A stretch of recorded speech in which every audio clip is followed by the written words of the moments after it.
Hello besties. ఒకప్పుడు social మీడియాని షేక్ ఆడించిన లూలు మాల్‌కి అయితే వచ్చేసానండి. లూలు మాల్‌లో అయితే పార్కింగ్ ఫీజ్ ఉంటుంది. 2 వీలర్స్‌కి అయితే బిలో 2 అవర్స్ అయితే ₹40, 4 వీలర్స్‌కి అయితే ₹70. ఎందుకంటే మనకు టైం పెరుగుతూ ఉన్న కొద్దీ కాస్ట్ కూడా పెరుగుతది. బెంగుళూరులో అయితే ప్రతి మాల్స్‌లో పార్కింగ్ ఫీజ్ అనేది కామన్. ఒకసారి డిస్‌ప్లే చేశాను లూలు మాల్‌ది. ఒకసారి చెక్ చేసుకోండి. అండ్ మాల్స్‌కొచ్చే ముందు ఎప్పుడైనా బాగా తినేసి రావాలనమాట. అట్‌లీస్ట్ మాల్ అంతా ఎక్స్‌ప్లోర్ చేయడానికైనా మనకి ఎనర్జీ కావాలి కదా!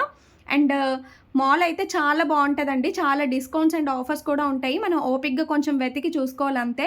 క్లాతింగ్ నుంచి ఫుడ్ వరకు ప్రతీదీ చాలా ఆఫర్స్ అయితే ఉంటాయి. అండ్ లూలు మాల్ అయితే పికిల్స్‌కి కొంచెం ఫేమస్ అనమాట. బయట దొరికే పికిల్ టేస్ట్‌కి, ఇక్కడ దొరికేదానికి కొంచెం టేస్ట్ వేరియన్స్ ఉంటది. నచ్చితే టేస్ట్ చేసి తీసుకోండి. అండ్ ఇక్కడ అన్ని వెజిటబుల్స్ అవైలబుల్‌గా ఉంటాయి. But Instamart, big basket, Blinkit ఇలా అన్ని యాప్స్‌లో ఉండే ఆల్మోస్ట్ ఆ రేట్సే ఉంటాయి. పెద్ద కాస్ట్ వేరియేషన్ అయితే ఏం లేదనిపించింది నాకైతే. ఒకసారి చెక్ చేసి కావాలంటే తీసుకోండి. రిమైనింగ్ పార్ట్ నెక్స్ట్ వీడియోలో చేస్తాను. Thank you. బాయ్.